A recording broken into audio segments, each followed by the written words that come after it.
Podcast Charlando con Líderes, una producción de Investiga World, presentado por Agustín Lagunes. Hola, muy buen día. Bienvenidos al podcast Charlando con Líderes. Pues estamos muy contentos de tener una nueva edición del podcast. Estamos muy contentos también por la persona que tenemos invitada. Hoy tenemos invitada a una profesora que ha aportado muchísimo en investigación en México y en otros países. Déjenme decirle que es investigadora de tiempo completo de la Universidad Autónoma del Estado de México. Participa con la Organización Universitaria Interamericana, la UI. Es investigadora visitante en la UNAM, pero además también es embajadora de Figshare para América Latina, entre otras actividades que tiene la doctora. Recibamos, por favor, a la doctora Rosario Rogel. ¿Cómo estamos, doctora? Hola, ¿qué tal? Muchísimas gracias por la oportunidad y por esta tan linda introducción y además por la oportunidad de ser considerada una líder en esta charla. Muchísimas gracias.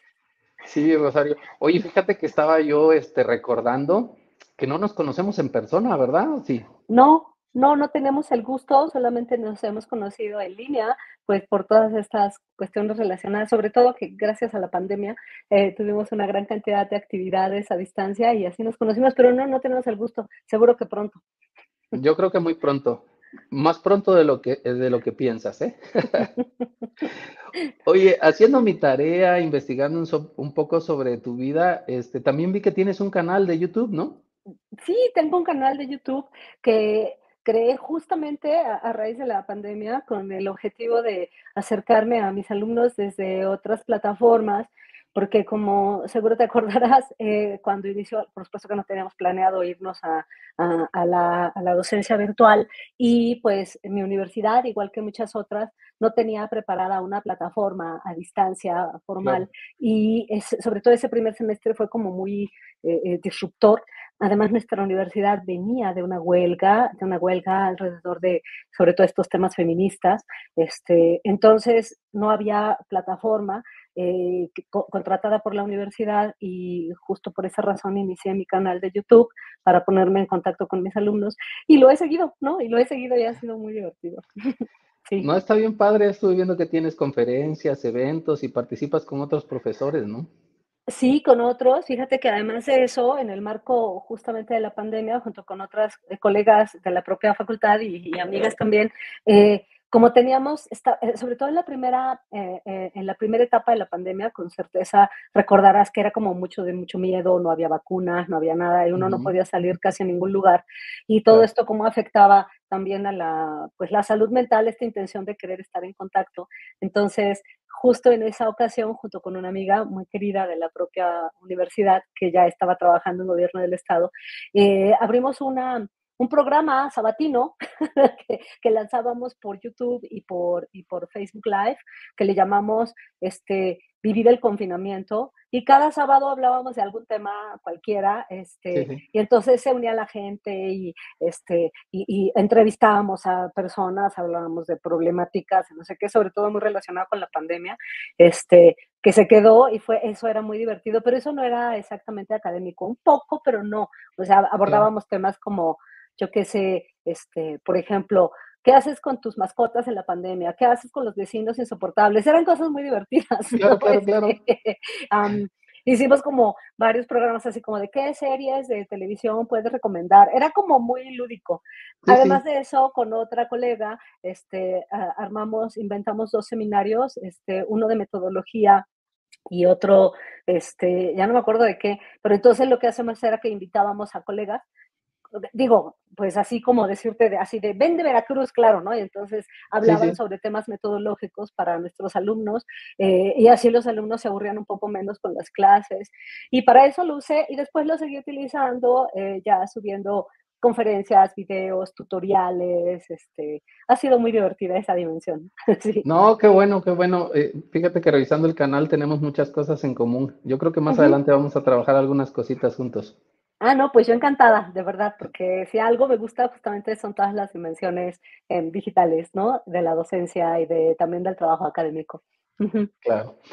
Oye, Rosario, pues vamos a iniciar con la charla. Te comento que Bueno, punto número uno, estamos muy contentos porque yo le pregunté a varios amigos, entre ellos a Jesús Laos, que lo conoces muy bien, y yo le decía, ando buscando una investigadora mexicana que pueda yo entrevistar, que sea muy inteligente, si se puede que sea guapa también. Entonces, ¿y qué crees que me dijo? Lo primero que me dijo, Rosario, tienes que hablar con Rosario Rogel. Y entonces yo dije, bueno, si yo la tengo enfrente y no me había dado cuenta de que efectivamente podía hablar con ella, porque algo que quiero platicar contigo en el trayecto de la entrevista también tiene que ver con el asunto de cómo se posiciona la mujer como investigadora, No. ¿no? Eso es algo muy, muy interesante. Ujú. Y nosotros llevamos 4, si mal no recuerdo, episodios del podcast, salimos cada 15 días y tú eres la primera mujer que vamos a entrevistar, entonces por eso es que estamos muy contentos de que tú seas la primera mujer que participe y vendrá un punto en la entrevista donde hablaremos de esa parte de la mujer en la investigación, porque a mí me parece súper interesante. Y bueno, el objetivo del podcast es básicamente que tratamos de motivar a los estudiantes y a los profesores que apenas se inician en investigación y que vean, pues, primero que te conozcan como persona y después que vean cuál ha sido tu camino en la investigación, porque decíamos en Backstage que todos hemos llegado a la investigación de una manera diferente, ¿no? Ujú. Entonces es interesante que ellos lo sepan.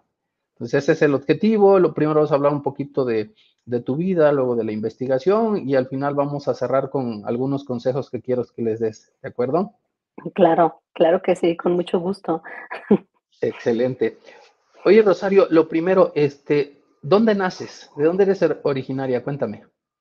Yo nací aquí en la ciudad de Toluca, aquí en Toluca, en el Estado de México, y mi desarrollo profesional ha estado muy ligado aquí, aunque también he estado vinculada con otros espacios donde he tenido oportunidad de como de estudiar y de hacer como estancias y eso, pero sí, yo soy originaria aquí de Toluca. Soy chorizo power, ¿no? Es que a los tolucos nos dicen que somos choriceros, ¿no? Ajá, sí, Por claro. este embutido que Sí, hay, y sí. entonces por eso siempre que me preguntan, yo digo que yo soy chorizo power. Sí. Oye, pero además, si entramos en ese ambiente, tienen una variedad tremenda de chorizo ahí. Yo he visto de todos los colores, creo.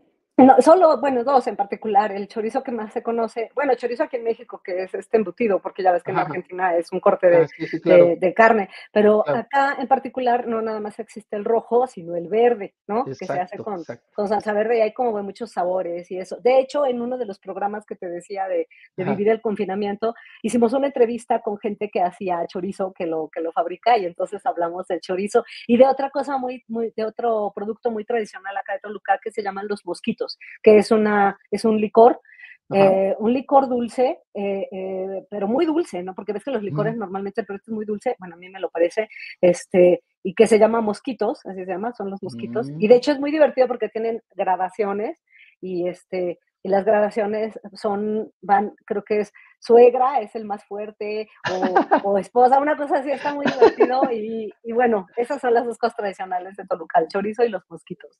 Sí. Fíjate que esos no los conozco. Ah, Tendré que bueno, ir algún día. toca que vengas y que estés, además en estas épocas, hoy que estamos haciendo esta grabación, estamos a casi finales de octubre, 23 de octubre, pero es una de las festividades más tradicionales aquí en Toluca, que es la Feria del Alfeñique, a donde Ujú. hacen como todas estas pequeñas figuritas de azúcar, ¿no? Las calaveras de azúcar, Ah, sí, sí. los, como está, todas estas como dulces que se ponen en Sí. la ofrenda. Entonces el centro está lleno de eso y de catrinas gigantes. Es como la máxima tradición aquí de Toluca. Ujú. Oye, qué bien. Sí, Fíjate que todos los amigos del extranjero que luego vienen para Días de Muertos a Ciudad de México al gran desfile deberían de aprovechar para ir a Toluca tan cerca que queda, ¿no? claro, que está cerquita y hay unas cosas muy lindas. Y esas sí son tradiciones un poquito antes de James Bond, porque ya ves que el desfile de Sí, muertos sí, sí. de la Ciudad de México sí Sí, es una ya. herencia que nos dejó James Bond, pero no, esta de Bueno, acá sí tiene nos más historia. promocionó, pero qué bueno. No, qué bueno. Sí. Oye, Rosario, entonces, tú naces en el Estado de México y Ujú. ahí estudias tu primaria, secundaria y Sí, bachillerato. sí, fíjate que estudié acá, aquí estudié toda, incluso estudié también la licenciatura. Yo Ujú. de origen soy socióloga. yo estudié sociología, en estricto sentido, y esto es para los chicos que a veces luego no saben exactamente qué estudiar, no creas que Sí, yo desde chiquita dije, ay, quiero ser socióloga, más bien fue claro. una coyuntura. Yo, yo originalmente lo que quería era estudiar en mis locuras, o sea, yo quería estudiar relaciones internacionales, pero esa carrera no estaba aquí en Toluca, y me tenía que ir a la Ciudad de México y a mi papá le daba como un poco el ataque. Entonces, él me trató de convencer que era mejor estudiar acá y me metí, hice yo examen para entrar a la carrera de comunicación. Y de hecho yo entré originalmente a estudiar comunicación, Ujú. pero la carrera tenía un tronco común entre ciencias políticas, comunicación y sociología.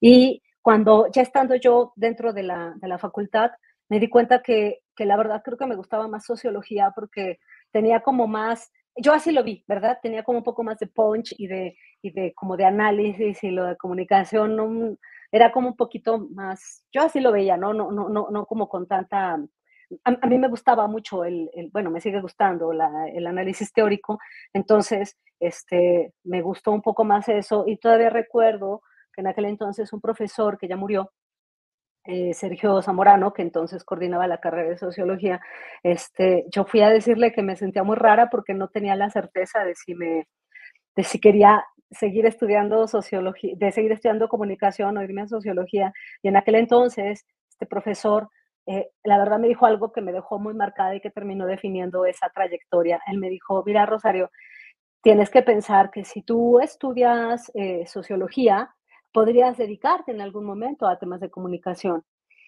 Pero si estudias comunicación, no necesariamente podrías dedicarte a la sociología, porque la sociología es un campo disciplinar mucho más general y más amplio que te puede dar una perspectiva mayor. Y cuando él me dijo eso, yo dije, wow, ya estoy, y esa fue la decisión que tomé. Y la verdad creo que no me equivoqué, porque al final terminé haciendo cosas de comunicación, comunicación de la ciencia, pero desde la sociología. Quizás si hubiera estudiado comunicación no hubiera sido tan como divertido el camino. Ujú. Sería otra historia, ¿no? Quizás muy Claro, claro. diferente. Sí, quizás me hubiera dedicado, quizás sería reportera. Ay, sí, no lo sé. Estaría bien. Bueno, tú Sí, te así ibas a que desempeñar bien donde estuvieras, porque te conozco muchas cómo eres. gracias, muchas gracias. Sí. Oye, y después de sociología estudias la maestría. ¿Sobre qué la estudias y en dónde? Bueno, te tengo que contar que no, fue una coyuntura que Ajá. inició felizmente cuando yo estaba estudiando la carrera de sociología. Ujú. Eh, Tuve la oportunidad de hacer el servicio social y había como varios lugares para hacer el servicio social, pero había un lugar en particular que a mí me llamaba la atención, que era el Colegio Mexiquense, ¿no? Para los que no saben y no conocen, el Colegio Mexiquense es uno de estos centros de investigación, como el Colegio de México, como el Colegio de San Luis o el Colegio de la Frontera Norte, pero es el del Estado de México, ¿no? Claro. Un colega muy chistoso siempre dice que es el Colegio Mexiquito, así le llama, porque es como el de México, pero chiquito. Ajá. Y había otros lugares donde hacer el servicio social, pero a mí me llamó la atención ese porque decía ahí auxiliar de investigación. Y yo francamente no sabía qué era la investigación, pero yo me imaginé así Sherlock Holmes y su, te lo juro, Sí, sí, qué sí, sí. vergüenza. Pero eso imaginé, yo dije, ¿investigación de qué tipo? Entonces, había como espacio allá y es un sitio que no está tan cerca de Toluca, hay que ir hacia Sinacantepec, pero el trayecto es para ir como a una zona rural y el colegio está enclavado en lo que fue una hacienda, es un casco de una hacienda, el casco de Santa Cruz de los Patos, primoroso, un lugar divino, así en silencio, todo precioso. Casi no me quedo, pero me terminé quedando porque me dijeron que ya estaban llenos los lugares y yo así de por favor. Y yo entré, la primera vez que tuve como un contacto, por así decirlo, como laboral o algo así, fue en el Ujú. Colegio Mexiquense y me encantó la idea porque yo decía, oye, qué divertido trabajo. O sea, mira, vienes a este lugar a donde está todo en silencio, todo tranquilo. Están los investigadores que no iban diario, esa parte me encantó, Agustín, esa parte me encantó saber que entonces yo decía: "¿Cómo que no están aquí diario?". Claro. No era un tipo de trabajo a donde tú llegas y checas tarjeta y tienes Ujú, algo que hacer, ujú. sino que tenían sus cubículos, ¿no?, primorosos, y tenían estas computadoras de aquella época que eran así con CPUs grandísimos y tal. Claro. Y entonces ellos llegaban a investigar, a hacer cosas, ¿qué significaba? pues yo qué sé, leer, escribir y dar clases y todo el mundo los trataba muy bien y eran así, o los grandes investigadores. Y yo esa vez dije, siendo yo una estudiante de licenciatura que habría estado en sexto semestre, si Sí, quieres, sí, yo dije, yo quiero hacer esto, yo quiero dedicarme a esto, porque claro. está muy divertido el trabajo, sobre todo porque no era un trabajo como fijo, que tuvieras un Sí, jefe, sí, y podías tú elegir tu tema. Entonces, yo ahí fue cuando dije, yo quiero hacer esto. Em, y hablando con otros colegas, pero ahí fue particularmente cuando mi papá, que ha ejercido una influencia muy importante en mí, como en mis decisiones profesionales y eso, yo le claro. dije, oye, pa, es que eso de ser investigador a mí me suena re bien y me encanta. Y mi papá abogado, es abogado, solo que ya está retirado. Mi papá Sí, me dijo, pero si te quieres dedicar a eso, tienes que ponerte a estudiar más, porque no es solo con la licenciatura, tienes que claro. estudiar, yo qué sé, ¿no? Posgrados y así. Y entonces yo dije, yo eso quiero. Entonces yo me seguí de frente, Agustín, siempre que me dicen esto, es un poco de broma, pero es un poco en serio. Es más común en las ciencias duras que en las ciencias sociales, casos como los míos, pero así fue. Yo me fui derechito del kinder al doctorado.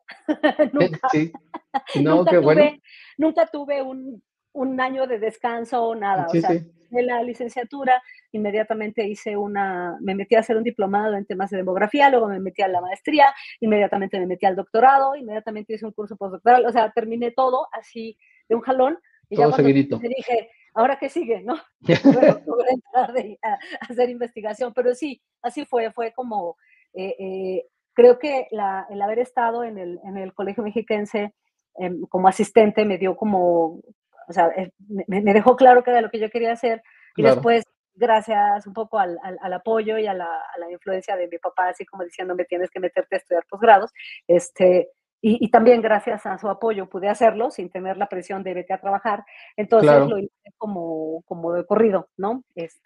Así fue. Aunque sí trabajé en el medio, vamos, mientras estaba estudiando, trabajé un tiempo en gobierno del estado, Ok. y ahí me di cuenta que no quería ser funcionaria pública, porque ese trabajo sí era muy agotador y muy como, no tenía esta parte como de invención y eso. Claro, Entonces claro. trabajé un tiempo en gobierno del estado y dije, no, no, creo que lo mío no es esto. Y fue que me dediqué fundamentalmente justo a estudiar y con esta idea, esta intención de dedicarme a la academia. Ujú. Oye, ¿y en dónde estudiaste la maestría? Yo hice la maestría en estudios urbanos, soy urbanista por maestría, Ujú. aunque también acá en la Autónoma del Estado de México, porque en aquel entonces es que también esa es otra cosa que cuando tengo oportunidad de hablar con chicos como muy jóvenes, también se los digo, no es cierto que uno tiene el mismo tema de investigación desde el principio hasta el final, Así es. felizmente. Entonces, cuando yo empecé con estos temas, a quererme vincular a la academia, tanto mi tesis de licenciatura se vinculó mucho con cuestiones demográficas y urbanas. Entonces, como yo hice un análisis demográfico en el caso de la zona metropolitana de Toluca, de la Ciudad de México, que está pegada del Estado de México y que es una cosa, una amorfa y muy complicada, yo me metí mucho a temas demográficos y urbanos, por eso hice un diplomado en demografía y entonces hice mi maestría en estudios urbanos, en urbanismo, también trabajando temas muy vinculados a lo urbano, pero por azares del destino, los temas de mi tesis de maestría, que fue sobre servicios públicos educativos en zonas urbanas, eso me vinculó directamente con los temas educativos, más que con los urbanos, es una cosa muy Claro. rara. Entonces, cuando terminé la maestría, yo me titulé, de todos lados me titulé como muy rápido, entonces inmediatamente ya me había enrolado. Eh, Inicialmente, tengo que contarte que yo quería hacer mi maestría en demografía y yo Ujú. fui e hice mi examen de admisión para entrar al Colegio de México de Demografía y no pasé. No Bueno, pasé, no pasé porque, claro, era un componente mucho más matemático. Yo recuerdo que claro. fue porque yo estudié sociología, ¿verdad? Entonces, el examen de admisión eran fórmulas matemáticas, límites, derivadas, no sé qué. Entonces, yo lo único que pude en ese examen fue poner mi nombre, francamente. No pude más, y me di cuenta que la demografía no podía porque no tenía esta formación matemática, y por eso me fui a estudiar temas urbanos, porque eso era un poco más social y, ¿no? Y fue más sencillo, pero al final, cuando terminé este trabajo de la maestría sobre como los problemas para la provisión de servicios educativos en zonas urbanas de muy alto crecimiento demográfico, me terminé vinculando más con temas educativos, y en la maestría, en el doctorado, estudié el doctorado en la UAM Xochimilco, soy guamera, entonces, Ok. una socióloga en la UAM quedaba muy bien, entonces, y ahí estudié, también hice mi maestría, digo, mi doctorado en el área de especialidad de estudios territoriales, que es lo más cercano a los temas urbanos, ¿no? También haciendo un análisis como de los servicios educativos, pero desde una perspectiva más territorial. En el fondo de mi corazón, mucha gente no lo sabe porque me ubican más en los temas de comunicación de la ciencia, pero mis Ujú. temas originales tenían que ver con cuestiones urbanas y territoriales, un poco este mundo un poco geográfico, ¿no? Ujú. Oye, Así el es. doctorado era en ciencias sociales, ¿no? ¿Qué era? En ciencias sociales con especialidad en estudios territoriales. Ujú. Ah, Sí, excelente. sí. Oye, y ahí leyendo tu currículum me pareció muy interesante que en el doctorado ganaste la medalla al mérito universitario, ¿no? Con tu tesis doctoral.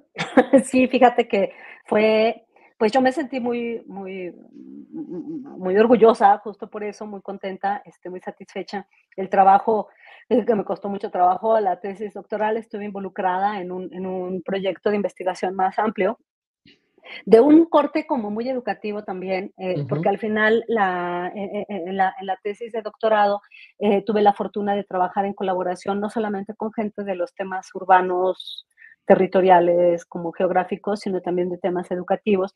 Y el doctor Carlos Ornelas, que es un personaje muy reconocido en el ámbito de los estudios urbanos, me invitó a colaborar con él de los estudios educativos, aun cuando yo no estaba en el área de especialidad de educación.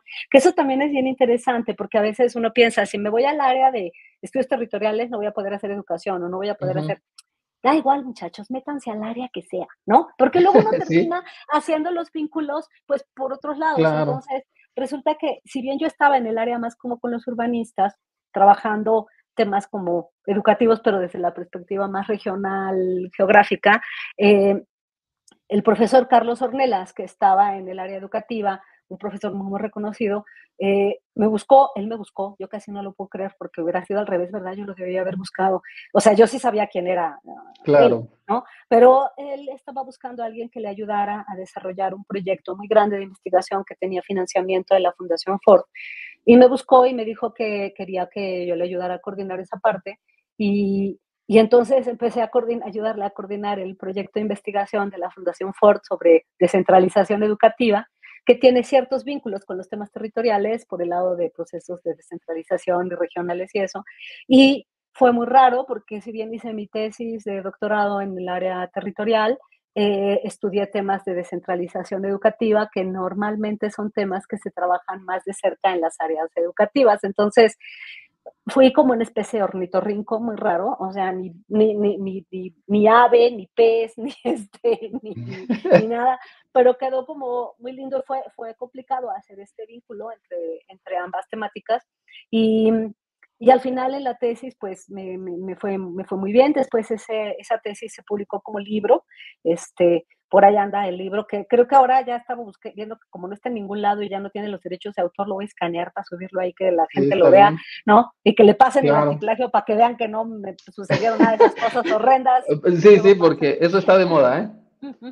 Este, pero, pero claro, se publicó y bueno, me dieron la medalla al mérito por el tema y porque me titulé muy rápido, ¿no? Entonces eso Ah, fue eso, no, primero una cosa felicidades. maravillosa. La verdad es que terminar un doctorado es un gran logro, pero ahora con una medalla al mérito está súper bien, ¿no? Sí, Fíjate que sí. no quiero dejar pasar la oportunidad de comentar dos cosas de lo que has dicho porque me parece muy importante para los chicos.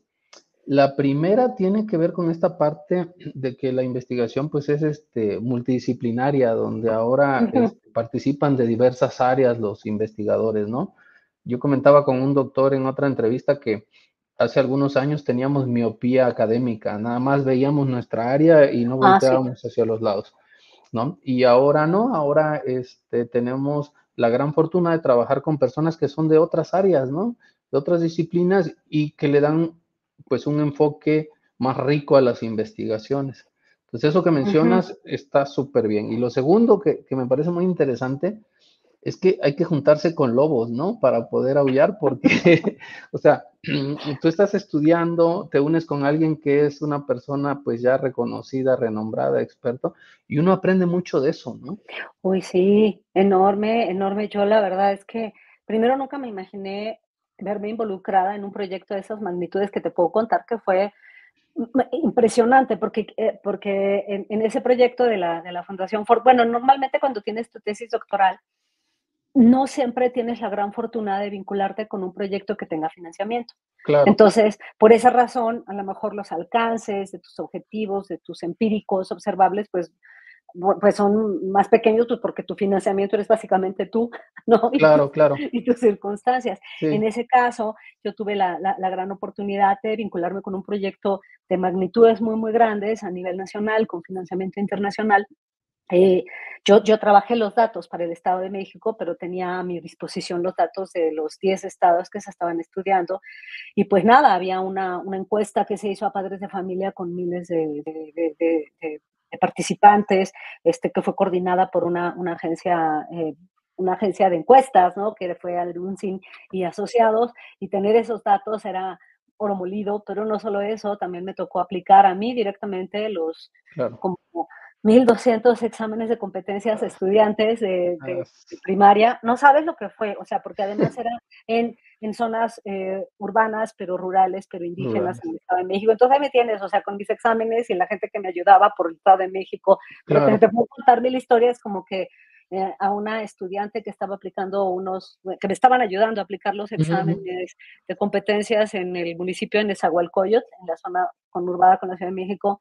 La asaltaron en el metro y le robaron el objeto de estudio. Entonces, así como de, ¿sabes? Cosas como horrendas. O aquella historia donde no nos dejaron entrar a unas escuelas democráticas indígenas, porque, pues, ¿de qué se trataba? Entonces, Claro, toda esta historia que tenía que ver con un gran proyecto de investigación que también te da como ese roce, ¿sabes? Eso implicó un sacrificio de mi parte. ¿A qué me explico? No nada más el hecho de dedicarme a eso, sino me refiero a un sacrificio metodológico en el sentido de que yo tomé esos datos de investigación y entonces tuve que adaptar mi proyecto a los objetivos que tenía este proyecto como grande, ¿no? Que si bien implicaba no hacer exactamente lo que yo quería, ¿no? Sino lo tuve que adaptar, pero eso me dio la ventaja de contar con esos datos mucho más sólidos y terminar rápido porque esa investigación tenía que acabar sí o sí. Entonces no era que yo me podía quedar eternamente con eso. Entonces, sí puede quedar para los chicos, las chicas que están empezando un doctorado o esto,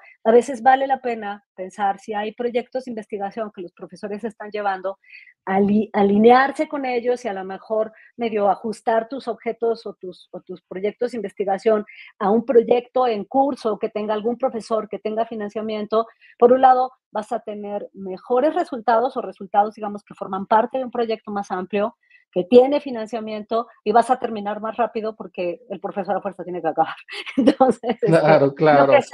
esa fue la fortuna que uno no siempre lo piensa. Entonces, a veces uno dice, no, este es mi tema, y a fuerza uno lo hace, pero uno no tiene ni los medios, ni el financiamiento, ni yo qué sé, para poder concluir, y a veces uno entra en otras circunstancias personales que ya te llevan a no terminar o a no poder hacer a lo mejor como estudios de caso con, como con mayor aliento de una gran cantidad por ejemplo, como este caso de información, y te quedas con 3 entrevistas o cosas por el estilo, ¿no? Y a veces, a veces unirse a profesores que ya tienen o profesoras que ya tienen proyectos en curso financiados es una gran oportunidad. Lo digo por experiencia propia. Yo creo que no hubiera acabado tan pronto de no haber sido por esa coyuntura. Ujú, Sí, fíjate que ese aporte es súper interesante porque nosotros en el doctorado nos ocurrió algo similar. La primera generación en el doctorado llegaron los chicos con sus propios temas, pero seamos honestos, o sea, es un requisito que hagan un anteproyecto para ingresar al doctorado, pero no ujú. es porque ellos ya sean investigadores consolidados que traen una línea. Y entonces traían sus temas y quizás el error del doctorado es que todo el mundo dijo, ah, listo, agarramos el tema que traes, ¿no? Pero nos dábamos cuenta que las investigaciones no avanzaban al ritmo que nosotros deseábamos que avanzaran, ¿no? Y al ser un doctorado, pues en el padrón en aquel tiempo de CONACYT, pues ellos tienen tiempos para concluir. ¿Qué Ujú. fue lo que hicimos? Segunda generación, dijimos, ¿sabes qué? Ya traes un proyecto consolidado en la entrevista, ¿no? Pues no, es la idea. Oye, y si el director te propone que tomes uno de los temas que él está trabajando y que está financiado, como tú bien dices, ¿lo tomarías? Sí, adelante. Y eso nos han elevado los índices de titulación, Claro. porque mira, si somos totalmente honestos, vamos a poner al investigador X, tiene asignado tanta cantidad de dinero y etc. y tiene un proyecto enorme. Y entonces tenemos, digamos, como que dos opciones. La opción A, que el tesista doctoral trae un tema totalmente diferente y que lo tienes que atender. Y entonces dices, debo de dejar de hacer lo que estoy haciendo para atenderlo, pero Ujú. mi prioridad honestamente es esto, ¿no? Claro, claro, Y, claro. y la opción B es que el tesista viene, se sube al proyecto, aprende muchísimo, termina a tiempo, se relaciona lo que te pasó a ti, y yo creo que es una gran opción, sobre todo cuando te subes a proyectos de investigadores que ya tienen tanto reconocimiento y trabajo, ¿no? Claro, y no sabes cuánta paz en mi corazón era cuando yo decía, a ver, okey, yo había tenido originalmente una propuesta que te digo, la sacrifiqué, o sea, yo sí dije, a ver, Sí, sí. yo quería hacer esto, pero si estoy con Carlos en este proyecto, no va a dar tiempo, o sea, no me va a dar Claro, tiempo de coordinar el Estado de México, que es un estado muy complicado para esto, y encima hacer mi tesis que tenía algo vinculado, pero no era eso. Entonces, yo dije: "No, a ver, esto lo voy a dejar, me voy a vincular con este otro tema", y le dije: "¿Puedo usar estos temas para mí?". Me dijo: "Claro, por supuesto". Y entonces eso era más sencillo, porque cuando yo llegaba con a mis comités doctorales y yo decía: "A ver, hicimos, yo qué sé", porque además yo tenía datos de todo el país, ¿no? Pero no claro, tenía claro. los del Estado de México. Entonces, de pronto yo decía: "No, pues hicimos 56 grupos de enfoque en el Estado de México", imagínate, ¿no? Entonces, me decían: "Oye, ¿por qué? Porque esto forma parte de un proyecto más grande a donde se parte de este supuesto". Entonces, yo tomaba parte de la justificación teórica y analítica de Carlos, ¿no? Entonces, Claro, pues ya me miraban así, y como Carlos era alguien muy reconocido, ni modo que me dijeran: "Esto está mal", ¿no? claro, Entonces, pasaba más rápido. Es que sí, claro. Agustín, si no, me hubieran dicho: "No, grupos de enfoque, no, mejor haz historias de Sí, vida", sí, yo sí, qué sé, sí, claro, cualquier claro, cosa. claro. Pero como ya era parte de un proyecto que estaba aprobado, tenía financiamiento internacional, ni modo que me dijeran que estaba mal, ¿no? Entonces, Claro. por eso pasó más rápido. Yo por eso cuando estoy, por ejemplo, en este momento que tengo algunos proyectos de investigación con financiamiento, llegan los chicos a verme y me dicen: "Yo quiero hacer", y les digo: "No, ¿qué vas a hacer? A ver, ven, vete". No, Claro, porque no, métete en el proyecto, ve, porque siempre tengo muchos alumnos, a ver, ve sí, lo que hace uno, lo que hace otro, no sé qué, ve qué te gusta, y de alguno de los proyectos que yo tengo derivamos tu tesis. Si no, no me va a dar tiempo de revisarla. claro, No me va a dar claro. tiempo de revisarla. Y así son, y hay muchos chicos que de pronto, por ejemplo, tengo a uno que me estaba diciendo recientemente: "Ya decidí, profesora, que quiero hacer bibliometría". Y yo le dije: "Ah, chido, qué bien". O sea, pero si yo le hubiera dicho desde el principio: "Tú vas a hacer bibliometría", me hubiera mandado al diablo, pero ya Claro, él claro, convencido porque vio que tiene cosas y no sé qué, y yo digo: "Ah, eso sí lo puedo dirigir", porque luego traen cada tema, ¿no? claro. Pero más bien como cosas realistas, y muchas veces los chicos de pronto me dicen: "Quiero hacer esto", y les digo: "Mira, ya habrá tiempo, ya habrá tiempo de que ustedes hagan como los proyectos que ustedes quieren. Ahorita es más fácil si se vinculan con un proyecto en activo, Claro, no toda porque la vida. hasta becas puedes conseguir Claro, para ellos". claro, Ajá, claro. sí, sí. Recursos, como bien decías, ¿no? Ajá, tengo unos alumnos que se pudieron ir a Canadá, por ejemplo, a congresos, a cosas, o sea, financiamientos, porque vienen del proyecto, ¿no? Claro, Sí, claro. y así dicen: "Ah, no, pues el tema hasta me gusta, si puedo ir a Canadá". Sí, claro. Oye, fíjate que Ujú. ahorita que platicabas sobre lo que viviste en tu investigación, se me vino una idea. Ahí te la voy a dejar en el aire para que la hagamos después. Aunque realmente este podcast es para motivar a los estudiantes, algo que tú decías bien interesante es que hay varios tropiezos en el camino. Así que te propongo que después nos pongamos de acuerdo y vamos a unirnos a algunos investigadores y vamos a tener una mesita ahí que se llame vicisitudes de la investigación, todo lo que hemos sufrido cuando Claro, hacemos trabajo de campo y demás, ¿no? O ¿sabes qué? Que el estudiante aprenda a lidiar con el no cuando escribe un artículo claro, o que le digan claro. casi, casi, no vuelva usted a escribir en su vida, ¿no? Sí, sí. Sí, como hablar es que, ¿sabes que es bien interesante hablar como de los fracasos? Porque luego la Claro, gente nada más habla como como de los logros. Y no es Claro. cierto que la vida es una serie de logros, o sea, de eso habla uno más, ¿no? Pero los otros ayudan mucho esto que te digo, por ejemplo, que no me aceptaron en la maestría en demografía, no Sí, me sí. aceptaron, muchachos, no me aceptaron, no crean que, Sí, ay, sí, sí. en todos lados a uno la Sí, aceptan. sí. Ahí Claro. no, también me han rechazado artículos y tengo unos rechazos que si haces ¿cómo se llama? Esta sesión acerca de, por ejemplo, rechazos, yo tengo un rechazo que es de morirte de risa, que debería Sí, sí. escribirlo porque es así como de, o sea, así las tribulaciones de un investigador que no tiene la menor idea qué está haciendo, y así siempre Ujú. sucede. Pero sí, a mí me rechazaron una vez un artículo, pero porque mi inglés era muy malo, ¿no? Y yo que Claro. pensaba que, no, claro que era muy malo, ni modo, muchachos, mi inglés era muy malo. Y así pasa, ¿no? Ujú. Y así Sí. mejoramos, ¿no? Y claro, no hubiera forma, a mí yo nunca me hubiera imaginado, ¿no? Después, porque, mira, te lo cuento rápidamente, lo mandamos, era con otros colegas, y entonces nosotros dijimos, no, como somos bien buenos, ¿no? Y mi colega Sí, sí, ya sí. tenía el first certificate y yo estaba ahí también, dijimos, no, hombre, entonces nos pusimos a escribirlo de cero en inglés, años tienes, trácale, lo mandamos. No lo rechazaron, pero el editor dijo algo así como, el texto no, es que no sabemos bien si tiene que ver con el tema, imagínate, Ajá. porque no lo entendemos bien, entonces si lo pueden mandar en un inglés mejor, porque mi inglés está muy deficiente, quizá podamos darnos cuenta. Y entonces yo voy con mi colega y le dije, Gus, tenemos esta bronca, mira, no sé qué, y me dijo, no, bueno, pues entonces lo dimos a un colega, a un traductor, ¿no? Para que le Claro, claro, hiciera claro. un proofreading, porque claro, tú dices, hay que le agregue el to be y el no to be, ¿no? Entonces que le arregle Sí, sí. entonces nos dice el traductor, el que iba a hacer el proofreading, ay, no le entiendo, tampoco lo entendía. Y nosotros, ¿cómo? Y entonces me dice, oye, ¿por qué no mejor Démelo nos en pasas español. el texto en español? Y le dije, no, Luis, es que no lo tengo en español, o sea, nunca se hizo en versión en español porque lo empezamos a No, escribir en mira. inglés desde el principio, nosotros creyéndonos la Eran tan gran buenos en cosa. inglés que lo hicieron directo en Según inglés. nosotros, claro, como sé pedir un café y así, ¿no? Pues no. Entonces, yo le dije, no, Luis, no lo tengo. Saludos a Luis Sejudo, se anda por ahí, que sabe esta Ujú. historia. Y entonces él dijo, pues no, o sea, si no me lo mandas en español no hay manera. Entonces me siento con Gustavo, mi colega, y nos ponemos a escribir así de, ay, lo pasamos al español.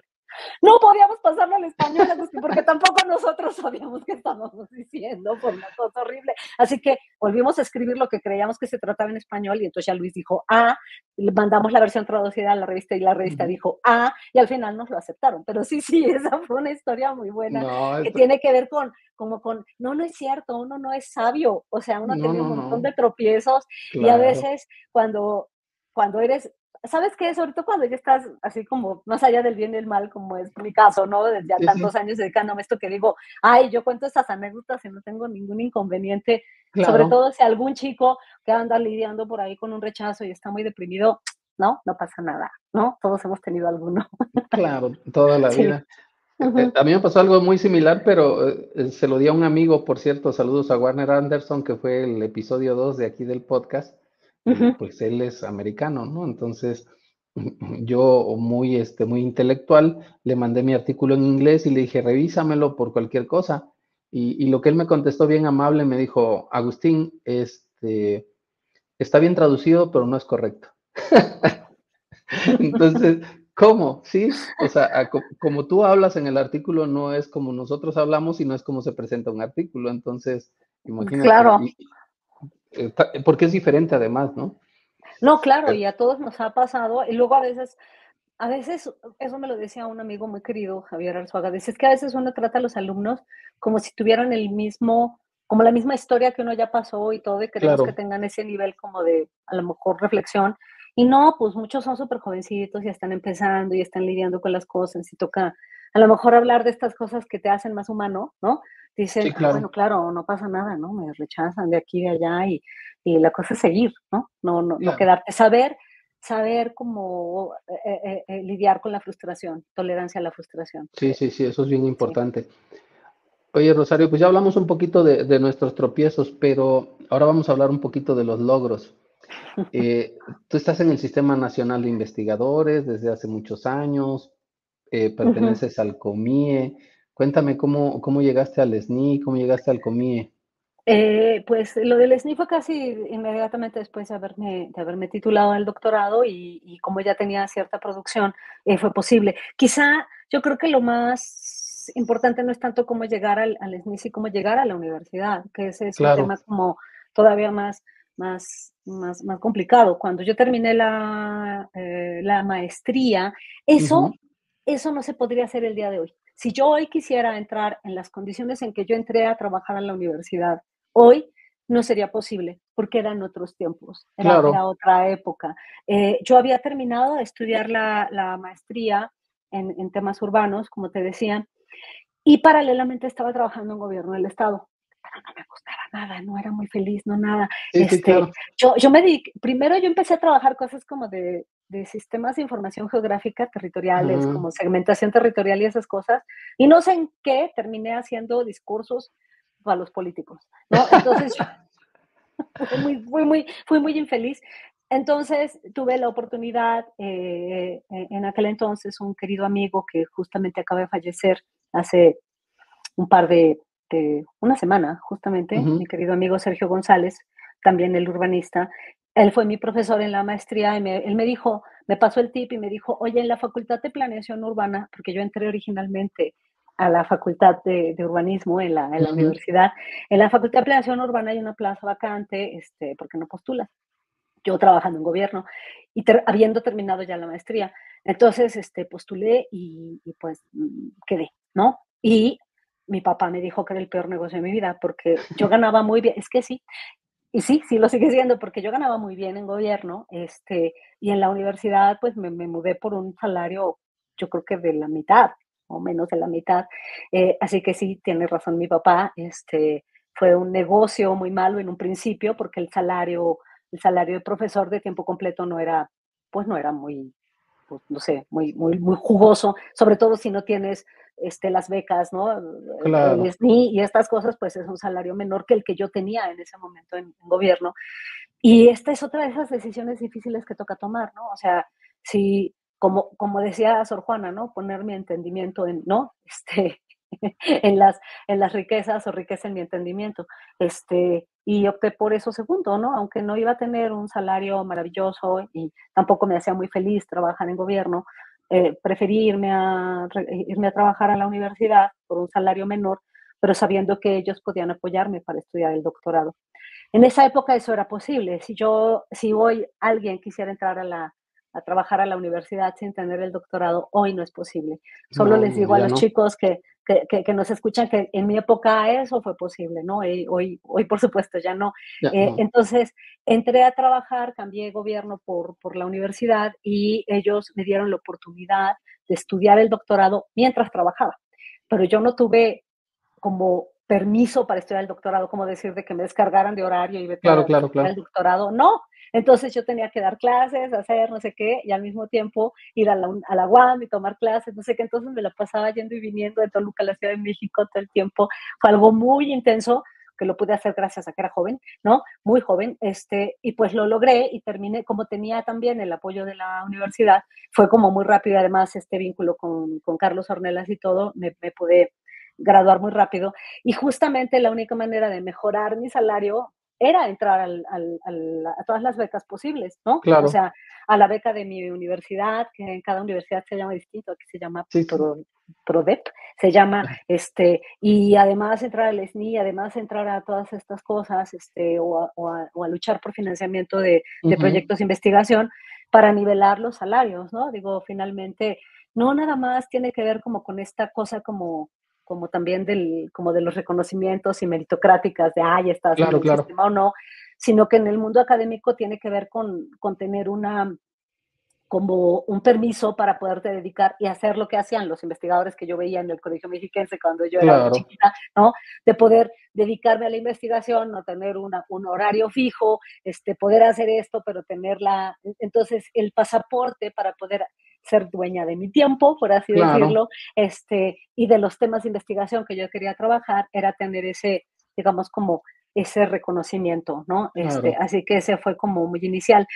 Los otros tienen que ver con formar parte como de asociaciones, ¿no? De Ujú. asociaciones de profesionales con quienes estableces diálogos. Como Claro. diría Bourdieu, estas como comunidades epistémicas, ¿no? En el Ujú. caso de COMIE, que es el Consejo Mexicano de Investigación Educativa, mi cercanía con ellos ha tenido mucho que ver con mi vínculo con Carlos Ornelas, que es un experto en temas educativos y que mucha gente, sobre todo cuando recién terminé el doctorado, me vinculaban mucho con Carlos Claro. y pues bueno, ahí entré al COMIE desde hace un tiempo y pues ahí estoy participando en el área de temas de tecnologías y todo esto. Y tengo también la fortuna de eventualmente estar formando parte de algunas otras asociaciones. En el COMIE estoy desde hace ya mucho tiempo como fija. Sí.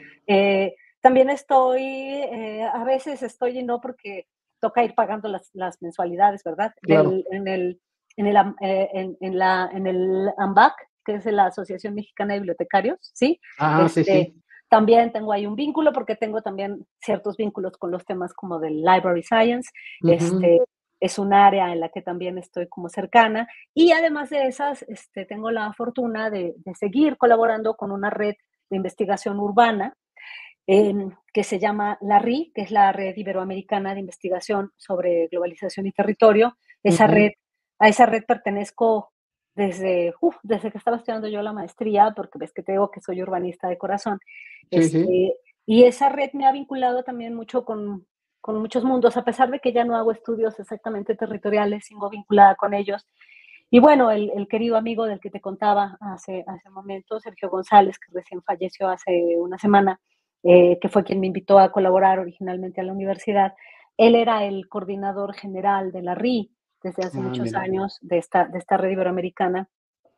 Y nada, yo un poco ligada, muy ligada a ellos y a esto, pues a partir de esta triste, digamos, este triste acontecimiento Ujú. de nuestro amigo pues que falleció. Ahora yo me estoy haciendo cargo, soy la coordinadora general de esa red, Mira. de la Red Iberoamericana de No, qué Globalización y bueno. Territorio.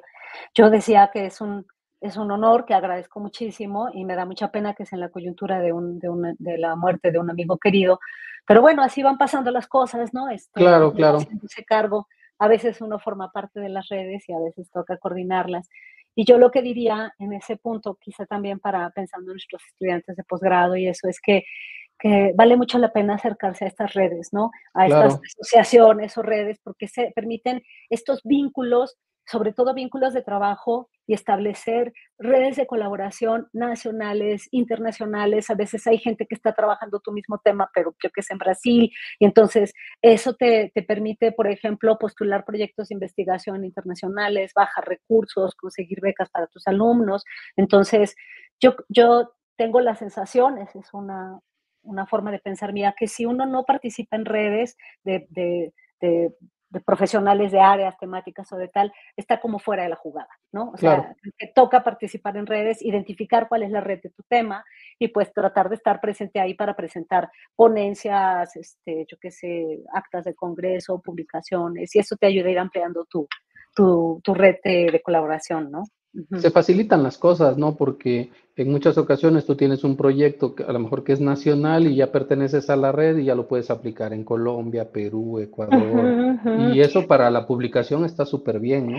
Y también para bajar recursos de proyectos, porque no es lo Claro. mismo que tú llegues y digas, oye, necesito financiamiento para este proyecto que estamos puros de Toluca, ¿no? A que yo Ujú. diga, mira, en este proyecto estamos de Toluca, pero de la Veracruzana, pero de la Universidad de Paraíba y de la Universidad de, yo qué sé, de la que sea, ¿no? Entonces, Ujú. eso le da como más fortaleza a las Claro. postulaciones. Ujú, Sí, sí. no tienes toda la razón.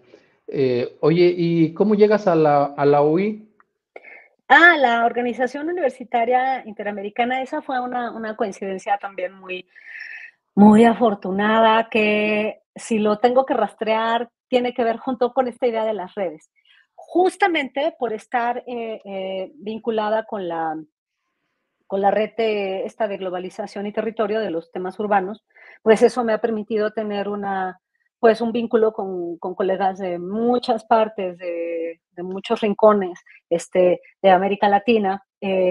Y en algún momento que estaba, fíjate, ¿cómo habrá sido eso? Yo estaba dando una charla en Colombia sobre temas de ciencia abierta, acceso abierto, que me Ujú. habían invitado como parte de la RI. Entonces yo fui a dar esa charla y ahí alguien me contacta y me dice, oye, es que sobre estos temas se está organizando un congreso en Panamá, ¿no? Entonces todavía no había pandemia. Entonces todavía se viajaba de aquí para allá. sí, sí. Entonces me contactan los colegas de Panamá para dar una conferencia. Entonces ya yo voy a Panamá a dar esta charla y ahí resulta que ese congreso lo estaban organizando en colaboración con los de la OUI. Y entonces quien estaba coordinando una parte de la OUI me contacta y me dice, oye, los temas que trabajas me interesan, ¿te gustaría armar unos cursos, como formar parte de la red de profesores a distancia? Y yo dije, bueno, sí, me contactaron. Y esa fue la primera vez, Agustín, la primera vez en mi vida que yo hice un curso a distancia. No creo que fue la segunda, porque la primera vez que hice yo un curso a distancia fue con Claxo, Ujú. el Consejo Latinoamericano de Ciencias Sociales, pero este es más como un MOOC, ¿no? Como Sí, trabajan los sí. de la OUI. Entonces, y ellos trabajan con Moodle. Y entonces es bien fácil decir, sí, yo dije, ay, claro, yo doy el curso. No, hombre, no Y sabes lo que fue luego, trabajo, porque había que organizar, pues, que en el Moodle, que sí, cuáles dejar las clases y no sé qué, y cómo van a ser, y tienes que dejar las clases como subidas, y ese no es el problema, sino cuáles son las actividades que les vas a dejar, y era como organizar todo desde el principio, y yo sufrí un poco porque nunca me había tocado a mí diseñarlo de cero, ¿no? claro, claro. Aprendí muchísimo de ellos, de cómo armar estas plataformas a distancia, de cómo dejar las actividades, de cómo revisarlas, porque ellos veían las clases cuando querían o podían, y entonces Sí. yo tenía que estar revisando la plataforma. Bueno, una cosa impresionante. Y bueno, he tenido la fortuna de dar con ellos varios cursos a raíz de esa experiencia, y fue justamente después de eso que vine a la pandemia. Y es por eso que cuando empieza la pandemia y la gente empieza a decir, ay, quedamos e-learning, yo decía, no, no, o sea, No, e-learning ¿cómo? es lo que yo hacía con la OUI, que era desde Claro. antes tener un equipo técnico, un equipo de pedagogos, pedagogas que estaban ahí cerca y que te decían, sí, pero así no se hace la actividad. ¡Ah! Y entonces te dicen y tal, y te van dando como orientación, y uno sufre mucho, y ya que se haga, que darle play, digamos, al curso es lo de Sí, menos, y ya sí. tú nada más vas monitoreando. Lo que hicimos en la pandemia, por supuesto que no era e-learning, sino No, para era nada, para nada. más Clases cercano remotas, ¿no? a esto que le llaman los expertos educación remota de emergencia, Ujú. y que es otra discusión, y que fue lo que me llevó a abrir las clases en YouTube para del canal que te digo. Pero yo creo que si algo yo le agradezco a la OUI es la oportunidad de aprender a armar cursos a distancia de Adebis, ¿no? Haber Sí. tenido esta experiencia real del e-learning y de los MOOCs y de cómo se organizan, y por lo tanto tenerle muchísimo respeto a los equipos técnicos que están detrás y a los pedagogos y pedagogas que están detrás.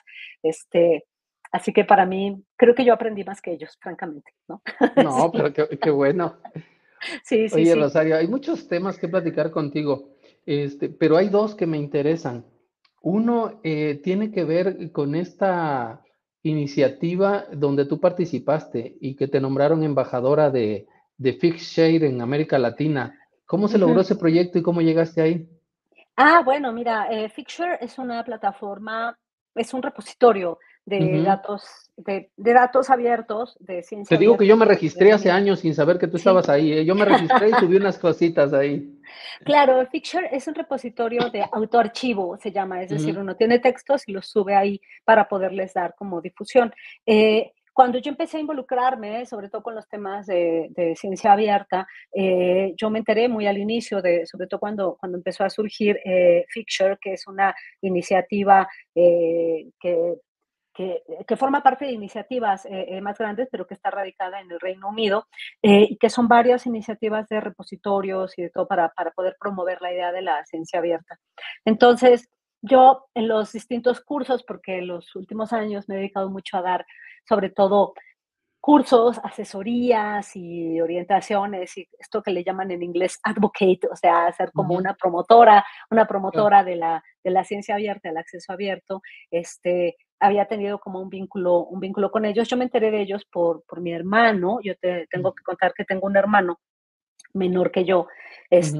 que es físico Ah. del physician, no así de Sí, sí, fuerte, sí, sí, sí. que más o menos, pero Él es físico y se dedica a la ciencia de datos, y él trabaja desde hace ya muchos años y vive y radica en Londres, en Inglaterra. Y él fue el que me habló de esta plataforma, de Fixture y cómo funcionaba, y él fue el primero que me empezó a acercar como a estas plataformas como de ciencia de datos y en este caso, de datos abiertos, y él me había puesto en comunicación con algunos de estos colegas y ya, entonces yo empecé a utilizar Fixture para subir, mm, particularmente, ya sean las presentaciones de mis conferencias o datos. Yo empecé a almacenar datos desde mucho antes de que se empezara a hablar del compartir datos, y en algún momento ellos lanzaron una convocatoria para lo que le llaman embajadores, para personas que estén interesadas como en fomentar el uso de este tipo de herramientas en América Latina. Entonces yo postulé y quedé, ¿no? Y entonces ahora Súper. soy una como embajadora de esta plataforma en particular para América Latina, que no tiene fines de lucro y que lo que permite es vincular, sobre todo a tus trabajos académicos que a lo mejor no están necesariamente publicados. Por Ujú. ejemplo, yo qué sé, a lo mejor un PowerPoint, a lo mejor este video, a lo mejor yo qué sé, una serie de cosas, Un sobre todo como instrumento, ¿no?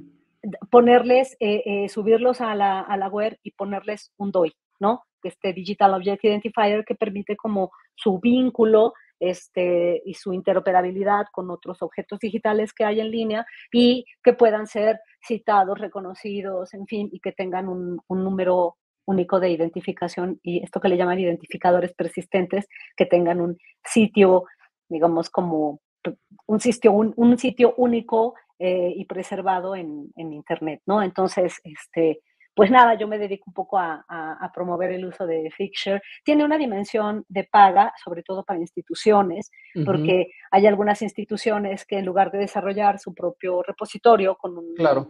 con herramientas o con plataformas como podría ser a lo mejor un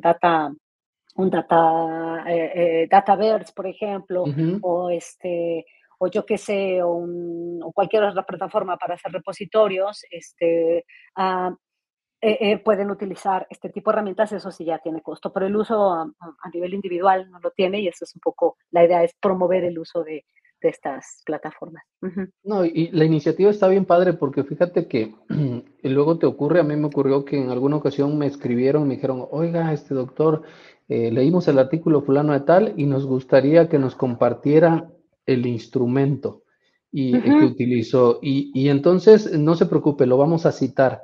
Y lo que te queda es, ¿y cómo van a citar mi instrumento y cómo me van a citar a mí si el instrumento no está en ningún lado? Entonces, ahí fue Claro, donde yo encontré a Fishshare, subí el instrumento y les dije, este es el DOI y ahí está el instrumento y lo pueden utilizar, ¿no? Entonces claro es que súper sí. interesante, ¿no? Claro que sí, eso o herramientas como las que tú estás haciendo con este podcast, que tú dices, a ver, a lo Ujú. mejor tiene una vida en YouTube, en no sé qué, pero Claro, si además lo preservo y lo subo por ejemplo, a Fixture, puede tener un DOI y puede ser citado. A lo mejor no es exactamente un tipo de documento claro, tradicional, ¿no? Dentro claro, de lo que se conoce como trabajo científico, como un paper o algo, pero podría ser citado, ¿no? Si claro, tiene un claro. DOI. Ujú, Sí, sí, no, súper bien. Oye, ajá. y el último tema sobre esto es, cuéntame, a mí me dijeron que eres cofundadora de Red Aligo. Cuéntame cómo está el asunto. Sí, fíjate que eso fue hacia el año 2002, o sea, ya Ujú. 20 años, cuando yo estuve en la Facultad de Planeación Urbana un buen rato y, por cuestiones políticas, qué raro, ¿no? Políticas, ya sabes, que viene un director, que viene el Sí, otro, sí, porque sí. esas cosas también suceden en la vida. Mi querido amigo, quien te digo que falleció hace una semana, él iba a ser director, bueno, él quiso ser director de la Facultad de Urbanismo, de Planeación Ujú. Urbana, pero no quedó. Entonces, como éramos el ala contraria, pues salimos, ¿no? Así de muchas Claro, gracias, claro. adiós.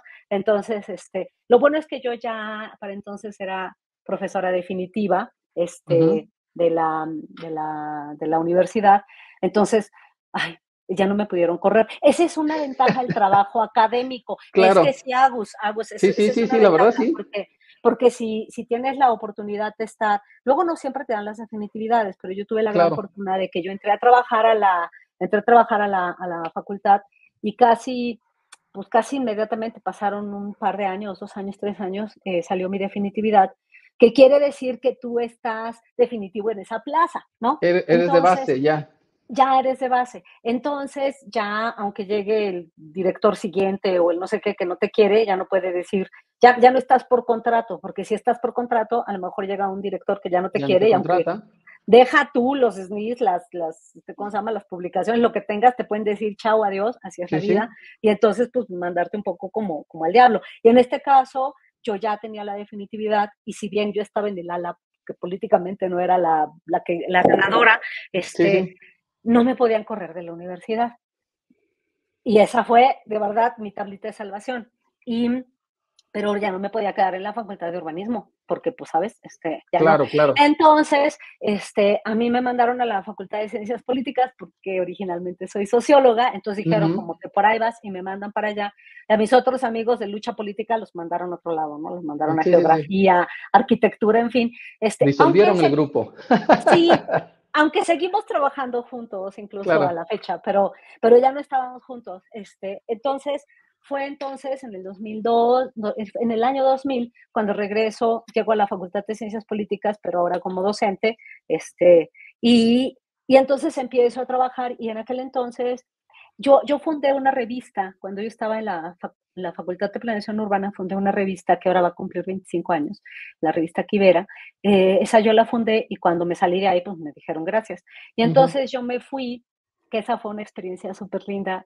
Gustavo, quien entonces estaba como presidente del Colegio Mexiquense, el doctor Alfonso Iracheta, del mundo urbano, de estos urbanistas, me dice, oye, ya que no estás en esa revista, vente a dirigir la revista del Colegio Mexiquense. Entonces yo me fui a Ciencias Políticas, y al mismo tiempo estaba dirigiendo la revista del Colegio Mexiquense sobre temas urbanos. Ujú. Y nada, yo estaba dirigiendo mi revista de urbanistas y todo esto, y empecé a vincularme sobre todo con los mundos de los editores de revistas. Claro. Hice una primera reunión de editores de revistas. Todavía las revistas en esa época eran en papel, fundamentalmente. Te estoy hablando del año 2000, ¿no? O sea, Sí, sí sí. había algunas digitales, pero casi todas eran en papel. Entonces empezamos a armar primero una red de editores de temas urbanos, que nos empezamos a reunir y todo esto. Y junto con un colega de la Facultad de Ciencias Políticas, Eduardo Aguado, él estaba en otras revistas, él estaba como miembro del comité editorial de otras revistas. Ujú. El proyecto Redalic surgió como un proyecto muy escolar, ¿no? Muy escolar. Mi colega Eduardo Aguado en su momento me dijo, oye, tú tienes una revista y tienes un montón de amigos editores de revistas, porque estás en la red de urbanismo, tienes muchas revistas urbanas y editores y editoras que son tus amigos, y él tenía otros editores más del área de sociología que eran como sus colegas, y entonces él empezó a decir, oye, ¿por qué no hacemos como una página web a donde podamos subir los contenidos de las revistas, Claro. para que se conozcan? Porque en aquel entonces las revistas no tenían páginas web. Entonces, así como de, pues sí, bueno, entonces yo tenía una revista, y fue así como empezar como, ok, yo tenía los PDFs ante cuando se iban a imprenta, ni siquiera había una página web de la propia revista, ¿no? Entonces, Eduardo habló con gente había también otro colega, no solamente fuimos Eduardo Aguado y yo, también estuvo Eduardo Sandoval Forero. Él antropólogo, colombiano, pero trabajando acá en Toluca. Él estaba coordinando muchas revistas en la red ALAS, que es la Asociación Latinoamericana de Sociología. Entonces Ujú. fue entre Sandoval Forero, Aguado y yo, que teníamos como varios amigos editores, que pues empezó a armar una plataforma en línea que básicamente lo que hacía era poner los PDFs en línea. Y yo te quiero decir, Claro. Agustín, que Redalic empezó con una base de datos en un Excel. O sea, en un Excel así Claro, de claro. revista 1, 2, 3, 4, y además ninguno de los dos Eduardos, ni Eduardo Sandoval, ni Eduardo Aguado, ni yo, mucho menos, teníamos ningún tipo de conocimiento, ni vínculo, ni nada con el tema del library science, de la Claro, claro. biblioteconomía o nada de eso. Yo, por supuesto, para mí era el mundo más alejado de la vida, o sea, nada que ver. Y lo único que nosotros sí sabíamos era que queríamos tener esos contenidos.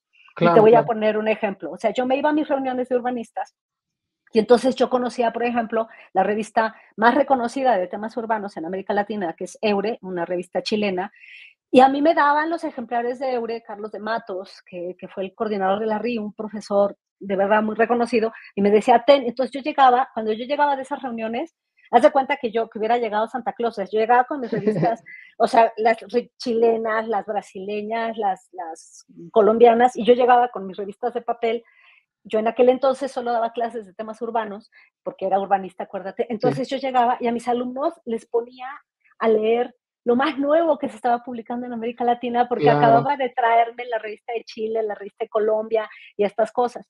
Y entonces, Eduardo, en realidad la idea original fue de Eduardo Aguado, aunque Eduardo Sandoval y yo estuvimos como muy de cerca Sí, para la sí. colaboración.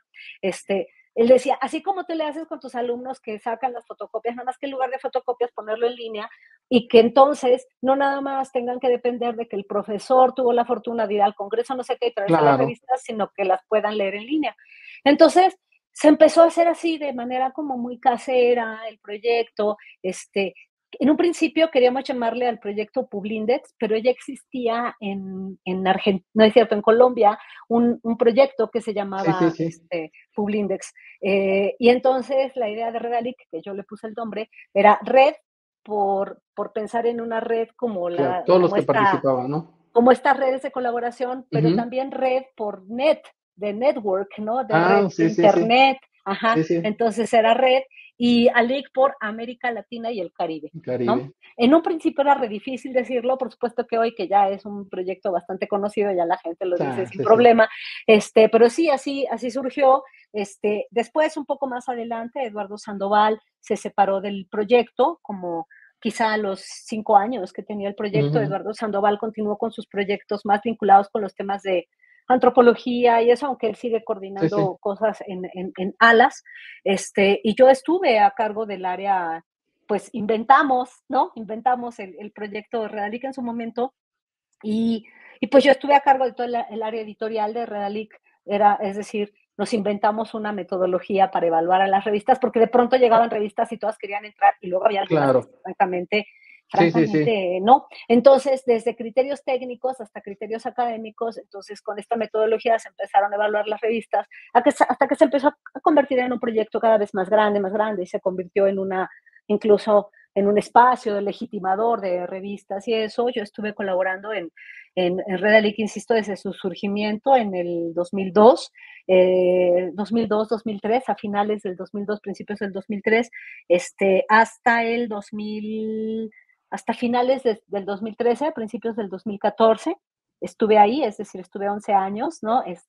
En ese proyecto junto con estos colegas, y ya fue en 2014 cuando dejé el proyecto y me invitaron a colaborar a la rectoría de la universidad. Estuve ahí dirigiendo el área editorial de toda la Ah, universidad. mira, qué Entonces, bueno. estuve como editora de la UAM por 4 años más o menos. Entonces, Sí. dejé Redalic y me fui a dirigir. Y ya no nada más eran revistas, sino era hacer libros, era hacer como un Ah, montón sí, de sí, sí, cosas. sí. El mundo ¿Eras como la editorial. directora de la editorial o algo así? ¿La directora Haz de la de editorial? cuenta como lo que Ujú. vendría siendo Edgar, que estuvo mucho tiempo en la editorial de la UB. ¿Cómo se llama? Exacto, Edgar. sí, sí. Edgar, oye, ese es amigo mío y se me está olvidando. Ay, Sí, sí, sí, que también es muy amigo. es, Bueno, pero sí, haz de sí, cuenta. sí, director de Igual la fui, editorial. fui la directora de la editorial de la Súper bien. universidad durante como 4 años, que me la pasé muy bien, me divertí muchísimo. Quizá ya no. La parte linda es que ay, el trabajo editorial es algo que me encanta, lo amo, de verdad es una cosa muy, muy bonita. Este, eh, Quizá el problema es que hacía poco trabajo académico, ¿no? Así de Claro, investigación y tal. claro, claro. Entonces, esa era la parte que no me gustaba mucho. Así que, bueno, cuando lo dejé también fui muy feliz. O sea, fui muy feliz Sí, cuando lo tuve y también muy feliz cuando ya no lo tuve. sí, porque es Sí, mucho sí. trabajo administrativo. Sí, así que sí, esa fue la historia de Redalic, pero sí, así fue como surgió la idea y pues nada, de pronto uno está involucrado en proyectos que no sabe si van a pegar o van a ser grandes Claro, e importantes en su momento. Y también pienso que es muy importante saber cómo cerrar círculos. No sé si me claro, explico. Decir, son estoy periodos. ahí, está muy bien, me la pasé muy bien, aprendí mucho, y luego hacer otros y hacer otros, porque lo que sí yo Lo no que tenía sí. ganas era como de quedarme en Redalic hasta que tuviera 95 años y jubilarme. O sea, yo sí tenía ganas de Hacer tener otra otras cosa. experiencias, pues porque creo que de eso se trata como la vida, no porque es un trabajo, justo porque es un trabajo académico que tiene mucho que ver como con inventar cosas y no sé qué, uno puede inventar cosas que pueden seguir vivas, independientemente de uno, y pues uno claro, mudarse a otras actividades y no sé, yo siento que no está, bueno, para mí, ¿no? Para mí es como un leitmotiv de pensar que uno sigue vivo, siempre estar construyendo como nuevas cosas, ¿no? Y claro. saber cuándo decir chau a algunos proyectos, ¿no? Decir, bueno, hasta aquí estuvimos bien, hicimos cosas, valió la pena y ahora vámonos a otros Lo derroteros. que sigue. Sí. Ujú. No, qué bueno. Y felicidades porque hoy en día, si mal no recuerdo, Red League tiene más de 1500 revistas y están en más de 30 países y no tengo entendido, Sí, revistas de más de sí, 30 países, entonces está sí, se ha muy bien. convertido en un proyecto, yo creo que hay dos proyectos punta para el caso del acceso abierto en América Latina. Cielo, que surgió Ajá, 7 años antes que Redalic. Cielo es ujú, un proyecto, digamos, como de más larga data que Redalic. claro, Quizá las diferencias en su inicio es que Cielo solo incorporaba revistas del área médica, ¿no? sí, De las áreas médicas, y por esas razones que surge Redalic incorporando revistas de ciencias sociales. Si en su momento Cielo no hubiera tenido revistas de sociales en una de esas ya disciplinas ustedes no lo hubieran súper. hecho, ¿no? Ajá, A lo mejor porque eran ámbitos muy específicos. Después de un tiempo, Redalic empezó a incorporar revistas de todas las áreas y Cielo también, ¿no? Y también, entonces son proyectos muy similares que tienen como, hacen básicamente cosas muy similares, tienen un sobreposicionamiento muy grande. ujú, Casi todas las revistas que están en uno están en el otro sistema. sí, sí, sí, Quizá lo que es distinto son como algunas filosofías que están detrás de cada uno de ellos. Mucha claro, gente cuando los ve de fuera dice, oye, pero no es una duplicidad. Y sí, quizás se puede entender como una duplicidad, quizá lo que es distinto son como las filosofías que están detrás, ¿no? claro, Así es como claro. pasa en los Y proyectos. además debe de Ujú. haber opciones, en todo debe de haber opciones, no solamente una, ¿no? Claro, claro, claro. Así que sí, sí, pero sí, sí, también fue un proyecto muy lindo que me siento muy honrada de haber participado en él. Ujú. Sí, No, muchas sí, sí. felicidades. Rosario, pues te digo que, te repito que es un gusto estar platicando contigo. No sé qué tiempo llevamos, pero es muy agradable. Pero Ujú. ya es momento de ir cerrando. Y fíjate que normalmente le digo a los invitados que nos den pues consejos para los profesores y los estudiantes que inician investigación. Pero a ti te quiero pedir algo más, además de eso. Yo te decía al principio que tú eres no solamente eres una investigadora, sino que eres una mujer investigadora. Y yo no estoy en esa posición, yo no sé, pero yo siento, desde mi perspectiva, en muchas ocasiones siento que es más difícil para una mujer ser investigadora, para ser una investigadora full time, que pasan ciertas circunstancias que a lo mejor en el varón no las pasamos, ¿no? Entonces, a mí me gustaría que sí, que efectivamente le des consejo a los profesores, a los estudiantes que quieren iniciar investigación, pero también que puedas compartirnos algunos consejos para las mujeres que quieren hacer investigación. Ay, es un tema, bien complicado, porque creo que todo va a depender de los momentos en los que a Sí, cada quien les toca, ¿no? claro. Yo pienso que, no sé, en el caso quizá de las mujeres de la generación antes que la mía, de mi madre o yo qué sé, las gentes de generaciones anteriores, fue mucho más difícil que para mí, ¿no?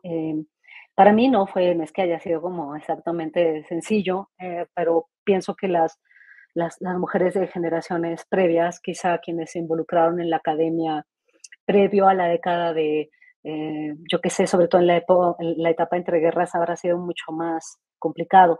Eh, para mí fue, sin lugar a dudas, un reto, aunque tengo que decir que en mi caso, la posibilidad de poderme dedicar a los temas, a la investigación como full time y como te decía al inicio de la charla, esta decisión pues que tomé desde muy chica de irme así directo, casi que desde el kinder hasta el doctorado, tuvo que ver mucho con el apoyo familiar, ¿no? Con tener una madre, pero un padre, sobre todo como que estuviera muy, muy claro cuál era el tipo de apoyo que requería, en este caso, alguien que quisiera dedicarse a las actividades académicas, ¿no?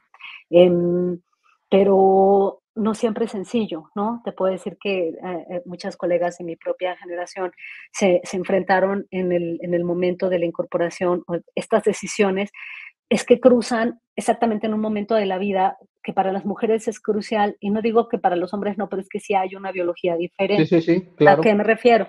Eh, por ejemplo, en mi caso, si bien yo decidí dedicarme de lleno a los estudios, esto fue posible, bueno, en principio porque tenía una familia que me respaldaba claro. económicamente, ¿no? Si toca decirlo, si no tienes un Sí, sí, respaldo sí, económico es un poco más complicado, y no solamente el respaldo económico, sino también un respaldo moral. ¿En qué sentido? Tengo la gran fortuna de que mi familia no es una familia como muy conservadora, ujú. este, ni nada de esto, que me estuviera dando lata, Agustín, con el tema Sí, sí, de, ¿y a claro. qué hora te casas? ¿Y a qué hora Sí, tienes sí, sí, hijos? ¿Y a qué hora sí, sí, todo sí, esto?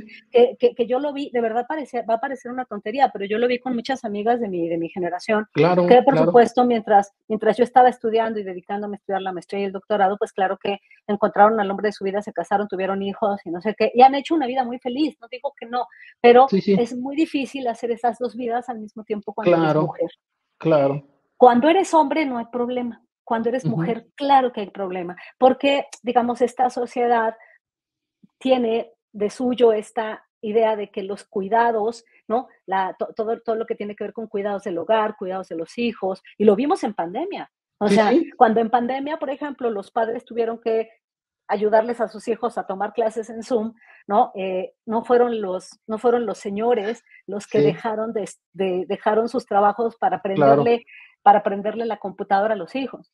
Fueron las mujeres las que dejaron Sí, de sí, trabajar para atender a los hijos. Entonces, y esto es algo que está arraigado digamos, como en la cultura, ¿no? En una cultura como la cultura de los países de América Latina, México en particular, claro que tiene eso. Entonces, gracias a que no tuve este peso, ¿no? Como familiar claro.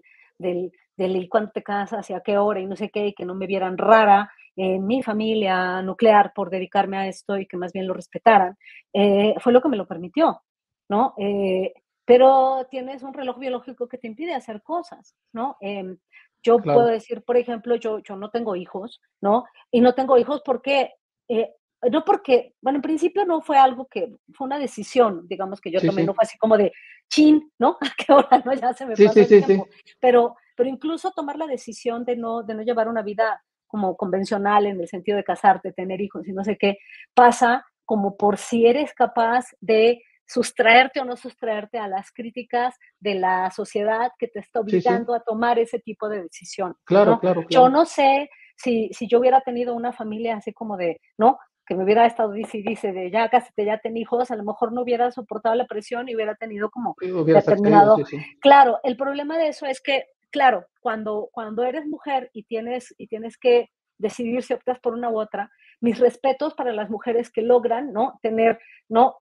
La casa, los hijos y una trayectoria académica Sí, sí, impecable, sí, ¿no? Porque muchas veces sucede que se dedican porque justamente los años en que tienes que dedicarte, si quieres seguirte de frente, que tienes que dedicarte a estudiar los posgrados, no sé qué, sí, sí, producir y todo eso, son exactamente los mismos años biológicos en los que sería más sí, recomendable claro. en términos de salud, ¿no? Yo qué sé, tener hijos y cuidarlos y no sé qué, porque si ya tienes hijos a los 40, como que ya son tus nietos, ¿no? Entonces Sí, está sí, sí, como sí. más difícil, ¿no? O a los 50, yo qué sé. Entonces, eso ya ni ganas dan, ¿no? Ya ni Sí, ganas sí, sí, dan de sí. tener hijos. Más Entonces, complicado. es, ese es un reto al que no se enfrentan los hombres, Agustín. Yo lo No, llegué a no, ver muchas veces. Cuando yo estaba estudiando el doctorado, yo te lo puedo decir, todas mis compañeras del doctorado eran 10 años mayores que yo, ¿no? Porque todas claro. habían tenido que esperar como que pasara la etapa de tener hijos, no sé qué, Sí, no sé claro. cuál, y entonces entrar al doctorado. Pero los hombres sí eran de mi edad, Sí, sí, sí. ¿no?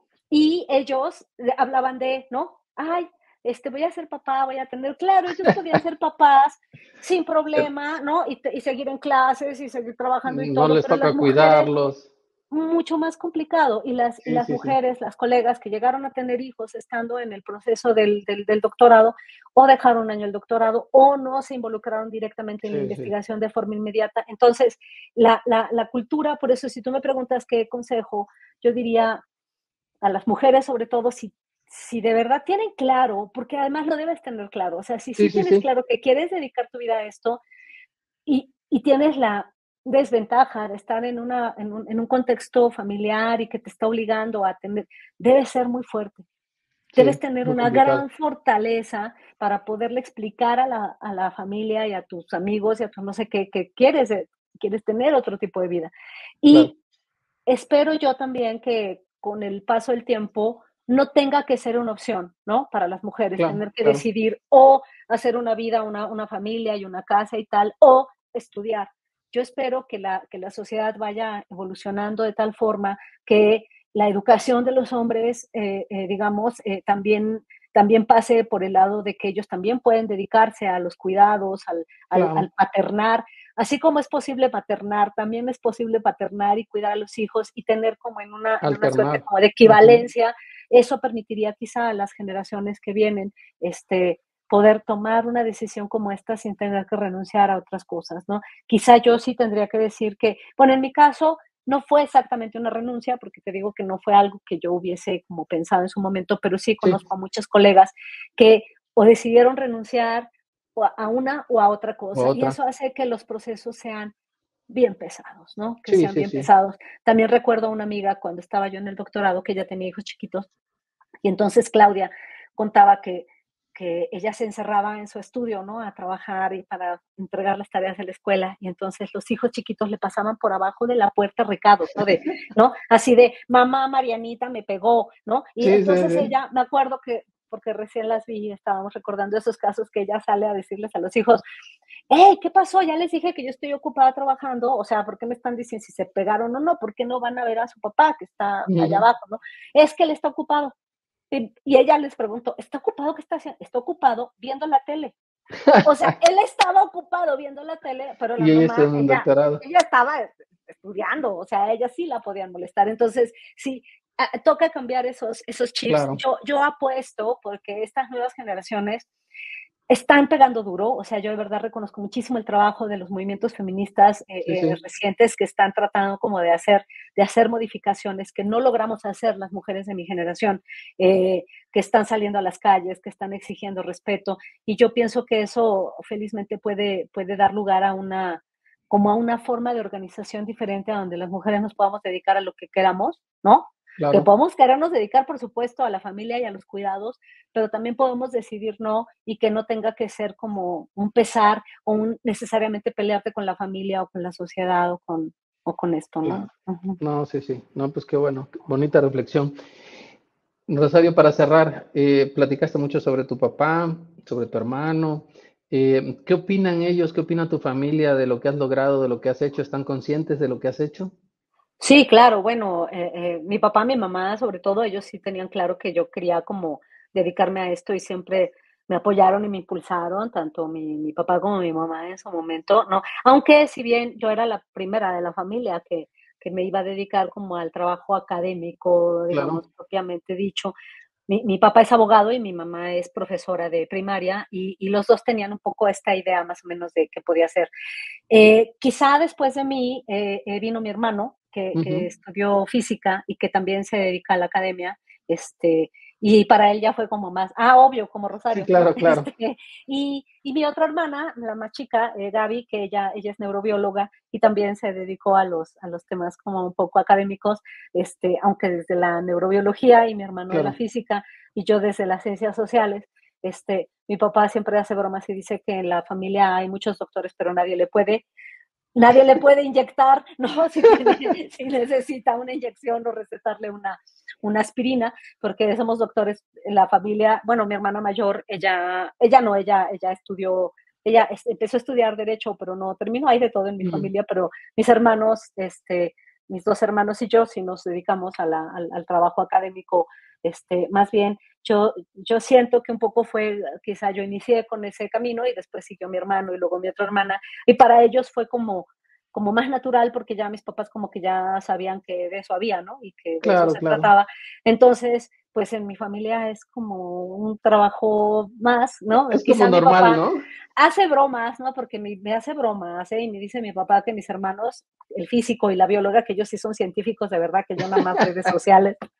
Es muy bromista, pero, Sí, sí. pero claro, si tú quieres, felizmente el contexto Claro, familiar permitió eso y es muy lindo, ¿no? Y es muy lindo además que, por ejemplo, puedo conversar con ellos a este nivel como académico, ¿no? sí, sí. Desde distintas áreas del conocimiento y bueno, es bonito, así que creo que sí, creo que yo tuve la fortuna de formar parte de una familia que se dedica a esto y bueno, y que entienden de qué va el trabajo académico y de qué van como estas cosas, ¿no? Ujú. No, felicidades, felicidades primero por tu familia y luego por tu trayectoria académica. Yo creo que la trayectoria académica que tienes es muy, muy importante. Yo desde afuera, yo podría decir, has hecho una excelente elección en todo, hasta la línea de investigación que has elegido, y ha sido ahí, pues un motorcito que ha estado trabajando por la ciencia abierta en México y que se te Ujú. reconoce. Muchísimas gracias. Y pues no me queda más que darte las gracias. No sé si quieres comentar algo antes de que cerremos la entrevista. Sí, un poco en términos de lo que decías, como de consejos que yo siempre le doy, sobre todo a estudiantes. ¿Sabes? Cuando uno ya se Ujú. pone en plan de dar consejos, porque uno ya se sabe que es pero la otra vez me lo dijeron en la facultad que decían, ay, es que los alumnos dicen que los profesores como con más viejos, ¿no? Sí, Y sí, yo estaba en la lista y entonces dije, no, pues ya, yo ya soy de los profesores, entonces ya sí, estoy como para venir eventualmente a dar consejos. Si de algo pueden servir, pero yo siempre claro, les digo sobre todo a mis estudiantes, a nivel licenciatura, sobre todo que hay todavía hay muchas cosas por hacer y también en posgrado, yo pienso que lo más importante es aprender lenguajes. Para no importa la carrera, no importa el área en la que se desempeñen lenguajes. Y cuando digo lenguajes, no me refiero solamente a aprender otros idiomas, que por supuesto claro, es claro. fundamental. Pues en nuestra época nos tocó inglés, no sé si a los muchachos que vienen, a las chicas que vienen les toque chino, Chino mandarín. entonces, ya, espero estar jubilada para cuando eso sea, pero, pero yo creo que digamos, los idiomas es algo que te abre caminos, ¿no? Yo me di cuenta, ahí fue mi mamá la que insistió mucho en que aprendiéramos inglés y yo odiaba Ujú. todo. Y ya después, claro, cuando veo el mundo que te abre, por ejemplo, el dominar otra lengua, como puede ser en este caso inglés, es diferente. Jesús Lau lo sabe bien, Claro, ¿no? También claro, que ha claro, tenido, que eso le ha permitido como a llegarse a otros campos, a otros ámbitos, gracias como al dominar otra lengua que no se apuren, uno no lo tiene que hablar perfecto. Con que uno medio claro, sabe entender, con eso está, pues si no iba uno claro. a hacer. Y también me refiero a lenguas, cuando yo digo lenguas, me refiero a otros lenguajes, como por ejemplo, sobre todo lenguajes de computación, ¿no? Yo les digo hoy a mis estudiantes que, sobre todo a ellos, que les va a tocar discurrir en un mundo mucho más, laboralmente, mucho más digital que a nosotros, lo que nos ha Sí, tocado. Mira que a nosotros nos ha tocado, ¿no? Cuando yo estudié sociología, por supuesto que nunca llevábamos cursos de computación, ¿no? Pero no me refiero a computación, me refiero a lenguajes, o sea, que aprenden algún lenguaje de cómputo, algún lenguaje, claro. si a lo que sea que estén estudiando, ¿no? Le agregan a lo mejor una capa de lenguajes de cómputo y lenguajes de otros idiomas, con eso y un poquito de ganas que le echen, ya están del otro lado. Perfecto. Fíjate que voy a reflexionar un momento sobre lo que acabas de decir, porque efectivamente muchos cuando dan consejos hablan de pues, que aprendan algún idioma, ¿no? Pero el hecho de lo que tú acabas de mencionar es súper importante. Hay universidades, sobre todo privadas, que así tú vayas a estudiar en el área de humanidades, lo que gustes o mandes, te dan programación en el primer Claro. semestre y lo tienes que aprobar, porque además de que conozcas un lenguaje, es que te da un razonamiento lógico, ¿no? Ujú, Cuando ujú. tú haces un algoritmo, escribes un programa, pues te da un razonamiento lógico. Entonces eso es bien importante. A mí me sorprendió cuando una chica de una escuela privada que estaba estudiando su licenciatura y era en mercadotecnia, viene y me dice, ¿me puede usted enseñar a programar en Java? Y yo le dije, ¿qué estudias? Y me dijo, mercadotecnia. Y yo sorprendido, pero es que sí, tienes toda la razón. Ojalá todos pudieran aprender al menos un curso, un año sobre programación y les va a ayudar mucho en su vida profesional, ¿no? Sí, yo siempre les digo, si ustedes estudian algún lenguaje de programación, además de estudiar, en el caso de donde yo doy clases, sociología, ciencia política de comunicación, fácil le agregan 1 o 2 ceros a su salario mensual, ¿no? Ah, Adicionales. yo creo que sí te van Claro, a hacer caso por eso. pero es que sí, o sea, imagínate el día de hoy, tú no contratas nada más a un sociólogo, porque sí, si además sabe programar, le dices, véngase para acá, ¿no? Claro, Sí, claro. claro, Creo que esa claro. es la parte como, y no hay que echarlo en saco roto, porque luego cuando estamos en las áreas sociales, pareciera que no queremos nada que ver con las cuestiones Sí, sí, como de pensamiento lógico, abstracto, y creo que de pensamiento lógico y de programación como esto, pero creo que es fundamental, ¿no? Sí, sí, sí, tienes toda la Ujú, razón. sí. Rosario, pues muchísimas gracias, fue muy agradable platicar contigo, no sé ya qué tiempo llevamos, pero la verdad es que son cosas muy interesantes y quedaron cosas pendientes, quedaron cosas en el tintero, pero en alguna otra ocasión vamos a charlar. Ya hicimos un compromiso por ahí que vamos a hacer las vicisitudes de los investigadores. Ese sí tendría que Ujú. ser un en vivo para que nos vayan preguntando y nos vayan Claro, y te juro que va a diciendo, tener más éxito que cualquier otro, ¿no? Si dices: "Ay, mis ¿verdad? logros no tanto", ¿no? Así de No, pero qué tanto sufrí, así, ¿no? tus peores fracasos, y así, Eh, así, eso es muy bueno, muy exactamente. bueno. No, Sí, yo creo que lo planeamos, ¿no? okey. Yo encantada, ya sabes. Ujú. Pues muchísimas gracias, le damos gracias al público que nos acompañó. Vamos a dejar ahí en la descripción también tu canal para que lo visiten. Y pues muchas gracias, buenas tardes, que tengan bonito día. Hasta luego. Hasta luego, gracias. Los esperamos en nuestro próximo episodio y no olvides suscribirte.